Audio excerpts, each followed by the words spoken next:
Hello everyone. Before we start, make sure to like and subscribe to the channel and leave a comment with where you're from and what time you're watching. That way, YouTube will keep showing you stories just like this one. Now let's begin. I had been needing a break for a long time. My 40-hour work weeks had turned into 60, and even hearing my email notification made my eye twitch. So I booked a solo cruise leaving from Miami.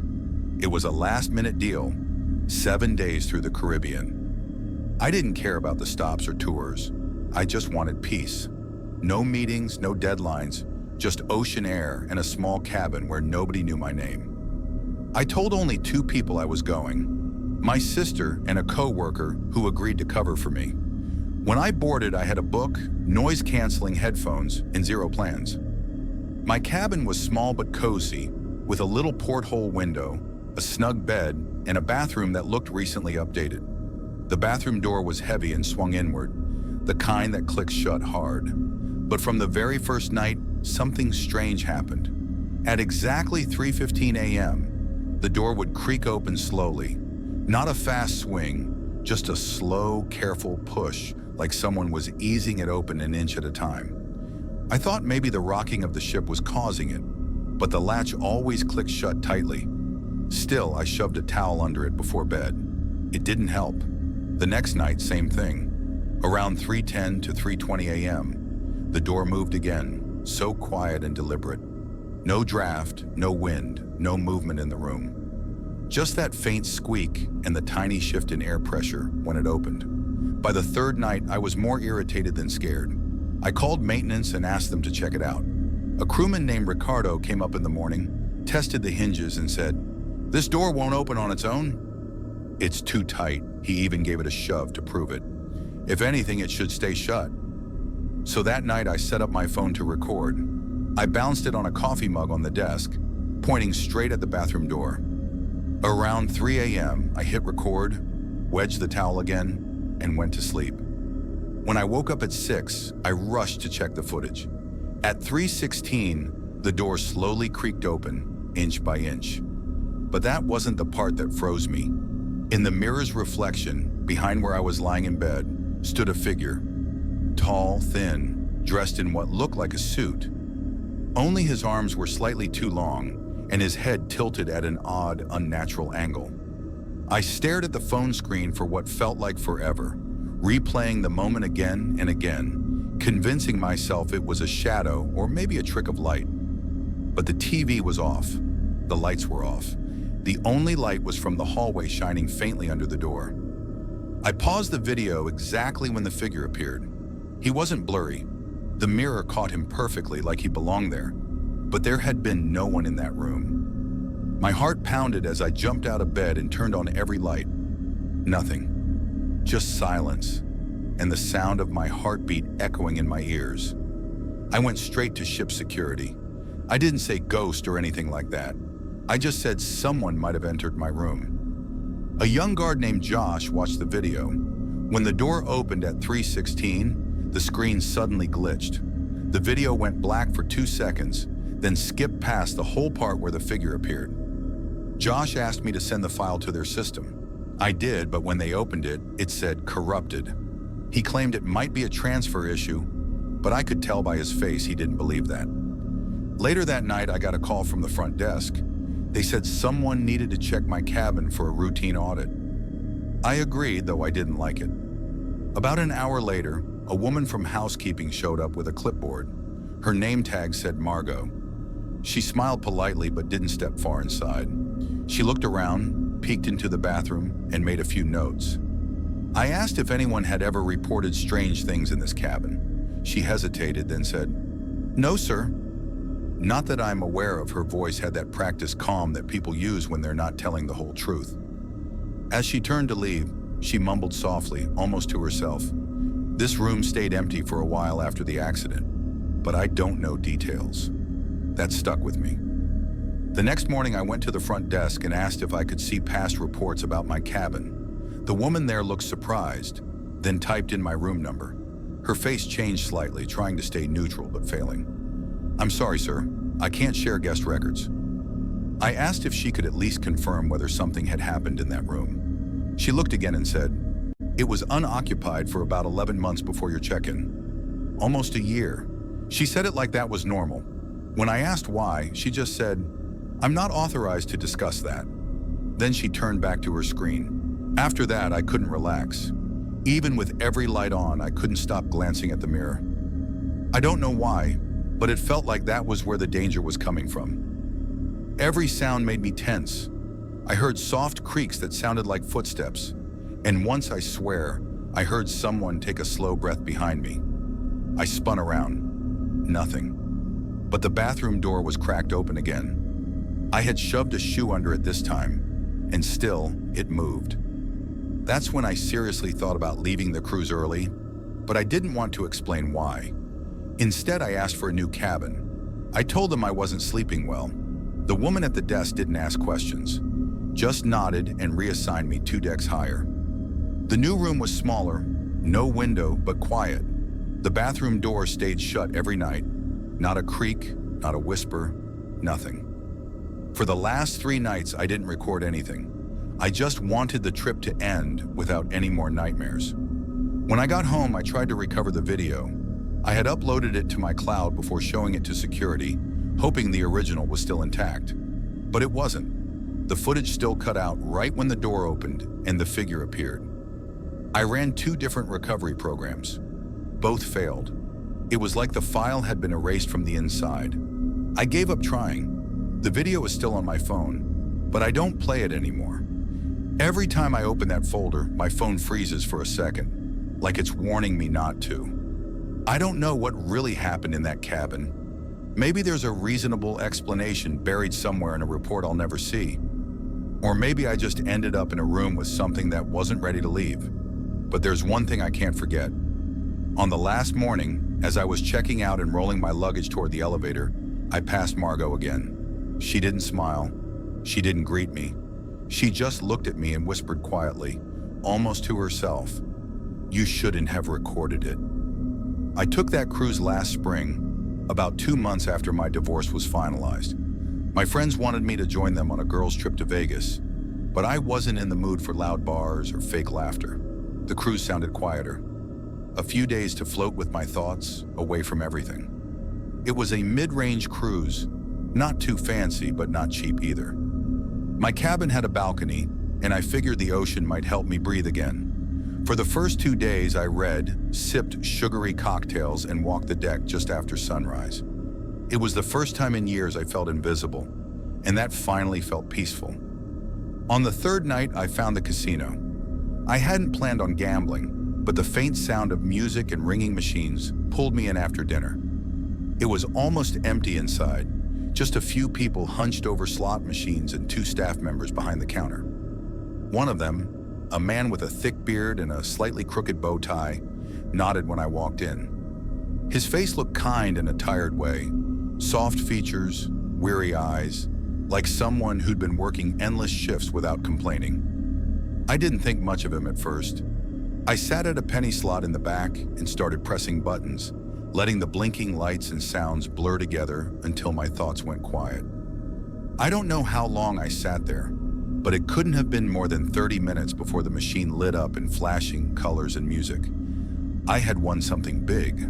I didn't even realize how many credits I'd hit.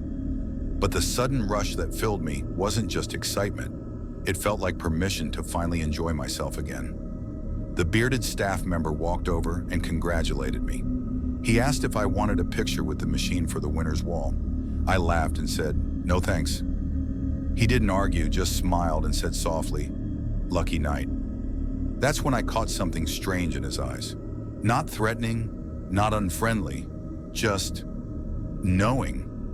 Like he already understood something I didn't. Later, back in my cabin, I ordered a bottle of white wine through the cruise app and sat on the balcony for a while, letting the warm night air brush over me. When I finally got up to change, I undressed in front of the mirror without thinking twice. I wasn't used to being completely alone, to having space where no one was watching. At least, I thought no one was. I fell asleep with the curtains half open and the TV humming with some random courtroom rerun. Nothing about that night seemed out of place, until I woke up the next morning and saw the envelope. Someone had slipped it under my door. Plain white, No name, no marks. My stomach tightened before I even opened it. Inside was a single glossy photo. The second I saw it, my heart stopped. It was a still frame, clearly taken from a camera feed, angled slightly from above, showing a part of the room I barely ever looked at. But that wasn't the part that made me freeze. It was me in the photo, half undressed, standing in front of the mirror, unhooking my bra, completely unaware I was being watched. The yellowish light matched exactly. Even the faint glow of the TV reflecting on my back was there. My pulse pounded so hard I could barely breathe. It didn't just feel creepy, it felt targeted. Someone had chosen that moment on purpose. I tore the room apart, checked the lamps, the air vents, the corners. Then I climbed on the chair and looked closely at the ceiling. In the far corner, there was a small black dome I'd noticed when I first checked in. I'd assumed it was a motion sensor or part of maintenance, but now, under the dim light, I could see a faint red ring glowing around the lens. It wasn't a sensor, it was a camera, a working one. No one had said anything about it, and it definitely wasn't supposed to record inside private cabins. My hands were shaking as I went down to guest services, clutching the envelope to my chest. The woman at the desk greeted me with a polite smile, like she was ready to deal with a missing towel or a billing error. Not this. When I asked about the camera, her face didn't change much. She said all cabins had motion domes, but they were inactive, used only for technical monitoring. I asked her if she was absolutely sure, then showed her the photo. Her calm expression cracked just a little. Not fear, but hesitation. Like she was thinking very carefully about what she was allowed to say. Without another word, she told me to wait, disappeared through a staff door, and came back out with a man in a dark blazer. He introduced himself as Eric from security and asked me to step into a side office. His tone made it sound like I had done something wrong. The office was small and cold. No windows, just that humming air vent sound. Eric sat across from me with a rehearsed half smile that didn't reach his eyes. I placed the photo on the table. He didn't touch it, just stared for too long before asking when I found it, what time I'd gone to sleep, and whether anyone had been in my cabin with me. That last question made me sick to my stomach. I asked him straight out if someone on the ship had access to cameras inside cabins. He didn't answer right away. Instead, he walked to a filing cabinet, opened it slowly, and pulled out a gray folder. When he set it on the table, my hands went cold. Inside were 6 photos, printed the same way as mine. Different cabins, different women, one brushing her teeth, one crying into a towel, another asleep, her bra strap visible on her shoulder. None of them were posing. None of them knew. Eric never explained how he got the photos, but he admitted there'd been a technical problem with the internal surveillance system. Someone had rerouted part of the security feed to record instead of just monitor. It had been happening for weeks, maybe longer. He wouldn't name who did it, but it was obvious someone working on board with high-level access was behind it. I asked if it was the man from the casino, the one with the beard and bow tie. Eric didn't confirm it, but the way he lowered his eyes told me everything. He said the employee had been removed from duties and that the company was handling it legally. But every word he spoke sounded like it had been approved by lawyers. When I asked if they had reached out to the women in the photos, he said they had, but his face said otherwise.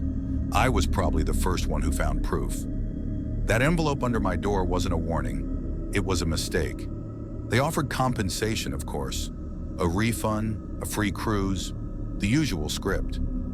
I laughed. I signed an NDA in that cold office just to get off that ship.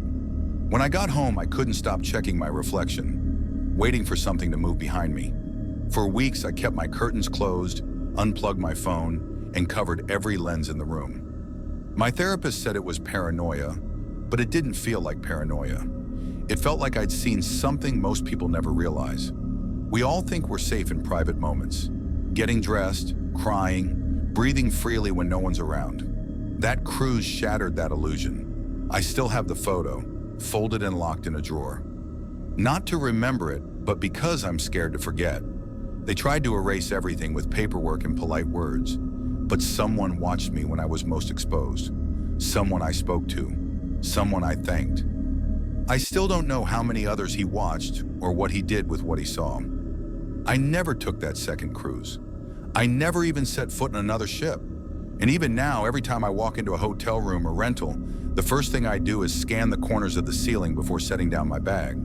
Because once you realize you were the show, once you've been the one on camera, you never really stop wondering who might still be watching. I hadn't planned on taking that cruise at all. It was actually my mom's idea. She'd found a last-minute deal online and thought it'd be the perfect way for us to spend time together before the summer got busy. I was between jobs, freshly single again, after a short, messy relationship, and honestly just tired of my apartment walls. So I said yes. The ship left from Galveston for a 7-day loop through the Gulf, with stops in Cozumel and Roatan. Nothing fancy, just beaches, buffets, and time to switch off from the world. Our cabin was at the very end of a long, quiet hallway where barely anyone passed. Right next to our room was a door marked "Crew Only," leading to a narrow stairwell guests weren't supposed to use. I remember thinking it was the perfect spot. Quiet, private, no one slamming doors late at night. The walls were a dull beige with tiny wall lights that glowed softly, and the air smelled faintly of salt and cleaning chemicals. Most nights I fell asleep easily after dinner and a few drinks, but by the third night, something started waking me up.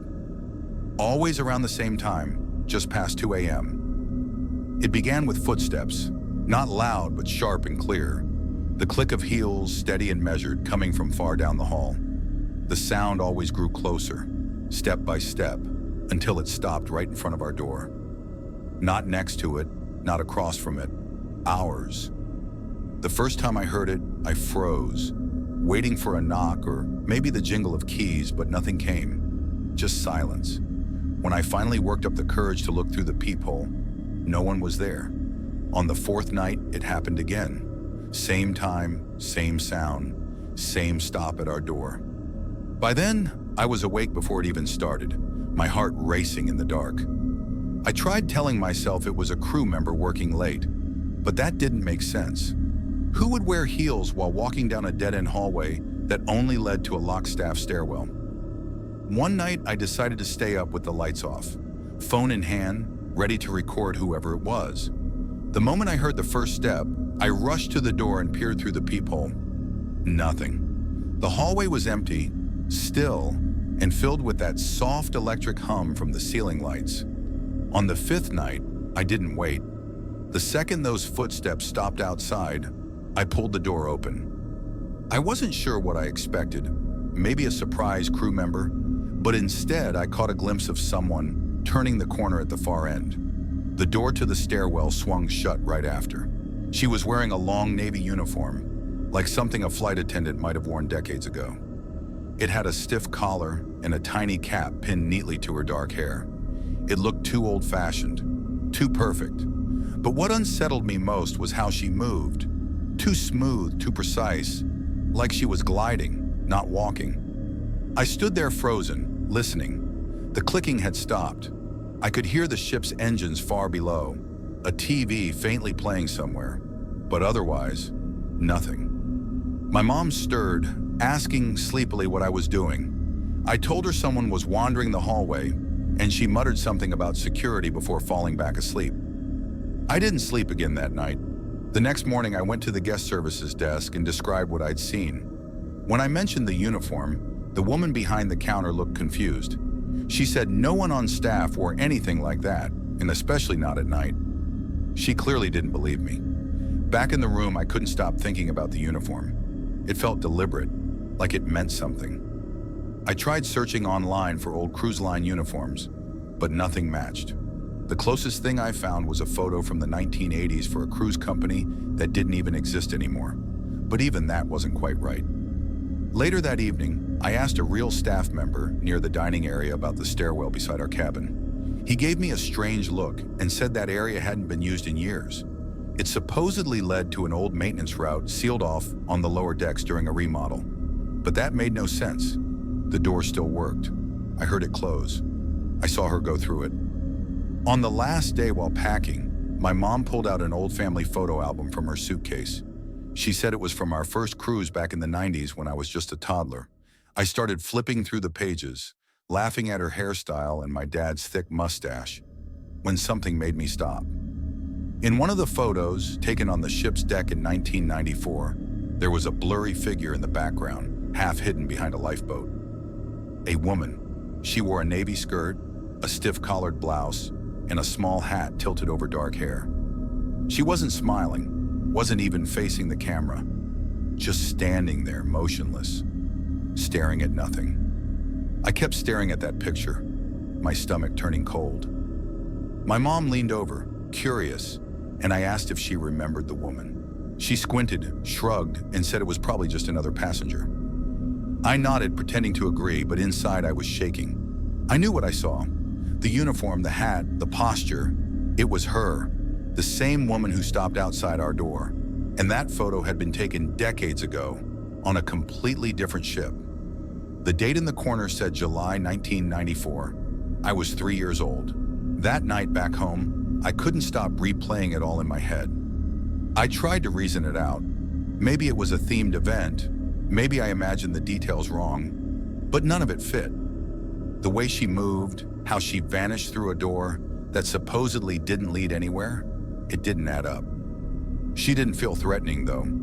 It was like she was searching for something, or someone, maybe even checking on us. I wondered if anyone else had ever seen her, but when I searched online, there was nothing. No stories, no mentions, no photos, just silence. A few days later, I decided to email the cruise line, not expecting much. I described her uniform and even attached the scanned photo from 1994. 2 weeks later, I got a short, cold reply. They said there were no records of uniforms like the one I described, and that the staff stairwell next to our old cabin had been permanently sealed after a fire drill malfunction in the early 2000s. No one should have been able to use it. That was it. No explanation, no follow-up. I read that email over and over, hoping it would make more sense. It didn't. I still have that photo. It's in my bedside drawer. Sometimes I take it out and stare at that blurred shape in the background. She's out of focus, but not enough to be an illusion. I don't know what she wanted or why she kept stopping at our door, but I know what I saw. And ever since that night, I can't shake the feeling that she knew I saw her too. Like maybe for some reason, I was meant to. I just assumed he got off at the last port. But when I clocked in that night, something felt off right away. My locker was slightly open. I never leave it like that. I always double-check it before leaving. Inside, my uniform jacket was gone. So was my access badge, the master one that could open nearly every restricted door on the ship. My stomach dropped. I went straight to security, but they didn't seem to care. One of them shrugged and said it was probably a mix-up. I had to finish the shift without the badge, and I felt exposed without it. Every hallway I walked through, every door I passed, it all felt wrong, like the air was heavier and the walls were just a little closer than usual. The next night, things got worse. There was a report of a break-in at the jewelry boutique on board. No cameras covered the back room, but whoever did it had used a master-level badge to get through 2 locked doors. Only a few small items were taken, but it caused chaos. Security pulled me aside.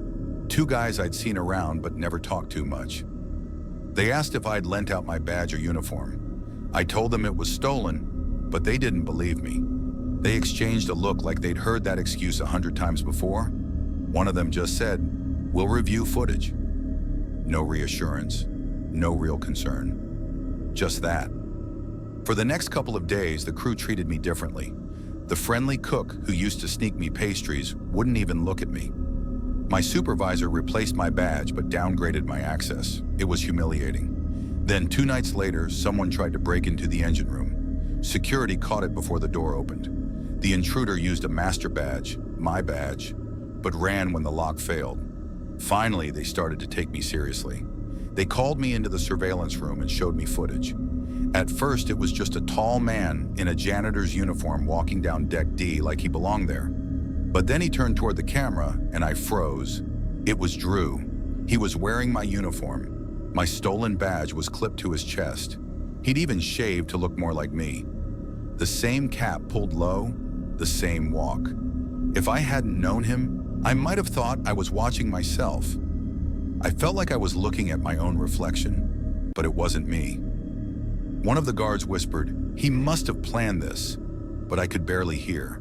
My pulse was pounding so hard it drowned everything out. They paused the footage on his face. I could barely speak, just managed. "That's not me." The head of security leaned in close, staring at the screen, then looked back at me and said, "He's not in the system." No cabin, no booking, no ID. I couldn't understand. He had a key card. I saw him use it. We talked for days. How could someone live on a ship and not exist in the records? The next morning, the ship docked in Puerto Rico. Security searched every cabin, every hallway, even crew areas. But Drew, or whatever his real name was gone. His room was spotless. No luggage, no notebooks, nothing. Just a clean mug on the balcony and a folded towel on the bed, as if he'd tidied up before vanishing. It was like he'd never been there at all. The only proof he existed was the fact that he'd worn my uniform, my badge, and my face. For a few minutes, he had walked around the ship pretending to be me, and no one noticed. After that, nothing felt normal. I finished that trip, but I stopped talking to people. I didn't trust anyone. I didn't even trust my own memory. I kept replaying every word we'd shared, trying to figure out if he'd slipped up somewhere. But the more I thought about it, the more I realized he hadn't been talking to me. He'd been studying me, watching how I moved, how I spoke, what routes I took.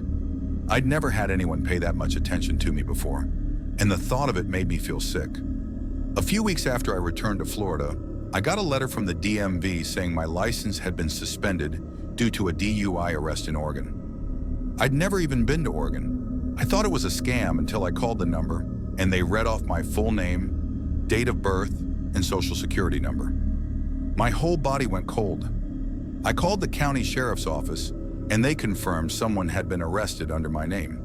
They even sent me the mugshot, blurry, low light, but it looked like him, like Drew. I spent months dealing with lawyers trying to fix everything. My taxes were messed up, my credit ruined, and I couldn't renew my security clearance for work. I had to carry notarized letters everywhere just to prove who I was. But the worst part wasn't the paperwork. It was knowing that someone had lived as me, worn my name, my job, my life like a disguise. He didn't just steal my identity. He became me, even if only for a short while. Then he disappeared without a trace. No clues, no motive, nothing. Just gone, like a ghost. I still work on cruise ships sometimes, though I switch companies every contract. I keep my new badge on a chain under my uniform and check my locker 3 times before every shift. But sometimes when I'm out on deck at night, staring into the dark water, I can't help but wonder if he's still out there, boarding another ship, watching someone else, learning their routine, ready to wear a new name. Maybe I was just one of many, just another face to borrow for a while. I haven't seen him since, but deep down, I don't think I've seen the last of him either.